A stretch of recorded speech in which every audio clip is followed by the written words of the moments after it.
안녕하세요. 오늘 함께 깊이 파헤쳐볼 이야기는 로마 제국과 기독교의 관계입니다.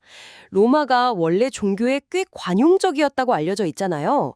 그런데 유독 기독교는 약 250년간 박해를 받았다는 사실. 이게 좀 흥미롭습니다. 보내주신 자료를 바탕으로 왜 로마가 기독교를 박해했는지, 또 기독교인들은 어떻게 대응했는지, 특히 그 순교에 대해서 자세히 알아보겠습니다. 네. 그 시작은 로마의 종교관 자체를 좀 봐야 합니다. 로마는 아시다시피 수많은 신을 섬기는 다신교 사회였죠. 그런데 오직 한 분의 신만 섬긴다. 이건 로마인들에게 굉장히 낯설고 심지어 좀 위험하게 느껴졌을 수도 있어요. 낯설다. 네. 그래서 자료에서도 김동주 교수님이 지적하신 것처럼 이 유일신 신앙 때문에 기독교인들이 로마인들 눈에는 신을 안 믿는 자들, 그러니까 무신론자로 보였다는 겁니다. 아, 로마 신들을 부정하니까 자기들 기준에서는 무신론자다. 이거군요. 근데 로마가 다른 문화나 종교는 꽤 잘 받아들였잖아요. 그런데 왜 유독 기독교의 유일신 사상이 그렇게까지 큰 문제였을까요? 단순히 신이 하나다? 뭐 그 이상의 문제가 있었던 걸까요? 그 핵심은요, 기독교의 배타성, 그리고 그게 로마 사회 질서에 어떻게 비춰졌느냐 하는 문제였어요. 로마 신들을 인정 안 하는 걸 넘어서 결정적으로 황제 숭배를 거부했거든요. 아, 황제 숭배. 네, 이게 그냥 종교 의식이 아니라 제국에 대한 충성 맹세 같은 거였어요. 로마의 안녕과 질서를 지키는 뭐랄까 정치적인 행위였던 거죠. 근데 기독교인들이 이걸 거부하니까 로마 권위에 대한 정면 도전으로 받아들인 겁니다. 그렇죠. 정치적인 불복종으로 보였겠네요. 게다가 기독교의 그 평등 사상 있잖아요. 노예나 귀족이나 신하패성 같다 이런 거. 이게 로마의 엄격한 신분제랑 또 부딪혔을 테고요. 맞아요. 자료 보니까 성만찬 같은 건 식인 풍습으로 오해받고 또 비밀 모임 같은 것 때문에 반사회적 집단 아니냐 이런 의심도 샀다고요. 네, 맞습니다. 그런 오해와 갈등들이 쌓여서 결국 실제 박해로 이어진 거죠.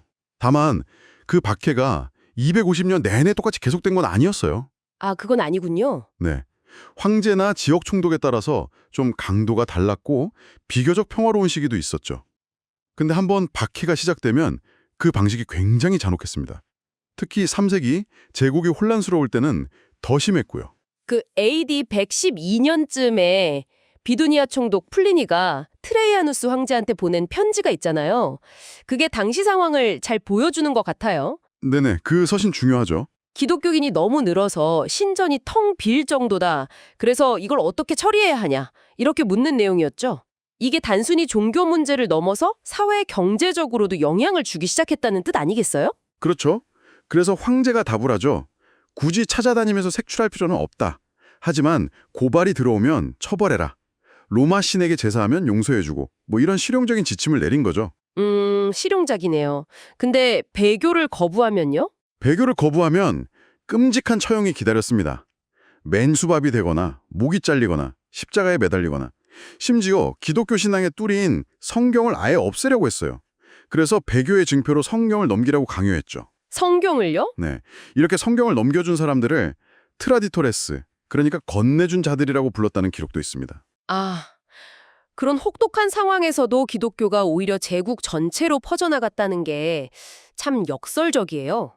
어떻게 그게 가능했을까요? 그 비결 중 하나가 박해를 피해서 형성된 그들만의 공동체, 그리고 신앙을 지키는 방식에 있었어요. 대표적인 게 지하무덤, 카타콤이죠. 카타콤. 네. 카타콤이 단순한 피신처가 아니었어요. 예배도 드리고 교제도 나누는 신앙 공동체의 중심지였고요. 또 거기에 독특한 초기 기독교 예술들이 많이 남아있죠.